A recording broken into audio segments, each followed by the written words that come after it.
Oke, bismillahirrahmanirrahim. Assalamualaikum warahmatullahi wabarakatuh.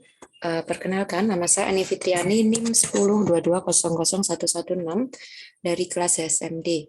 Di sini saya akan memenuhi tugas dari hukum pajak, yaitu pembuatan video tentang keterkaitan tentang pajak gitu.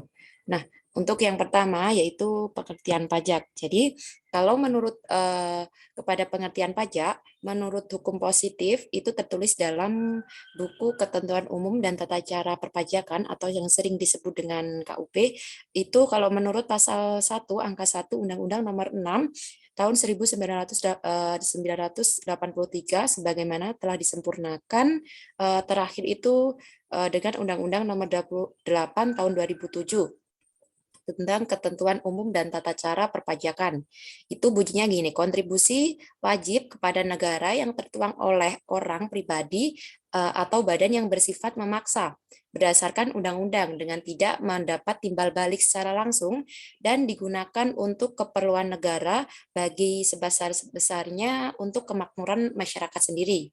Nah, sedangkan kalau menurut para ahli itu bahwa pajak adalah iuran rakyat kepada kas negara berdasarkan undang-undang yang sifatnya memaksa ataupun dapat dipaksakan dengan tidak mendapat jasa timbal balik yang langsung dapat ditunjukkan dan digunakan untuk membayar pengeluaran umum.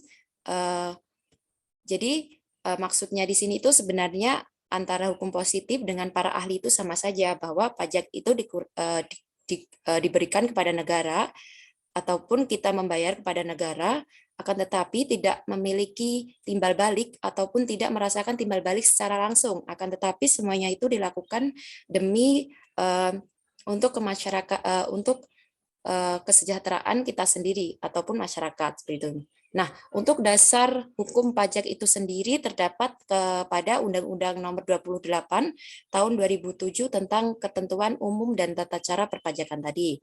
Nah, dengan adanya pengertian tersebut, maka dapat diambil kesimpulan ciri-ciri pajak. Jadi, ciri-ciri pajak yang pertama yaitu dipungut oleh negara, baik itu pusat ataupun daerah yang berdasarkan Undang-Undang Dasar. Gitu. Untuk yang kedua yaitu pajak diperuntukkan untuk pengeluaran pemerintah, baik itu pengeluaran rutin ataupun pengeluaran yang lainnya.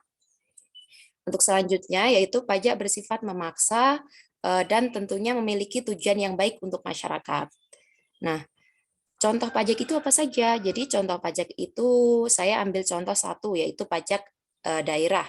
Nah, pajak daerah ini adalah pajak yang dilakukan ataupun pajak pemungutannya dilakukan di pemerintah daerah di tingkat provinsi, kabupaten, ataupun kota. Nah, contohnya itu apa saja? Jadi, contoh pajak daerah itu meliputi contohnya pajak kendaraan bermotor.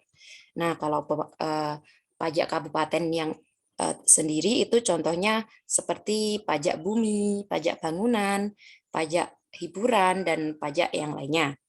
Nah, cukup sekian karena materi ini ataupun tugas ini hanya dasar untuk pembuatan video dasar, jadi cukup segitu yang dapat saya sampaikan. Apabila ada kurang lebihnya, saya mohon maaf. Akhiran wassalamualaikum warahmatullahi wabarakatuh.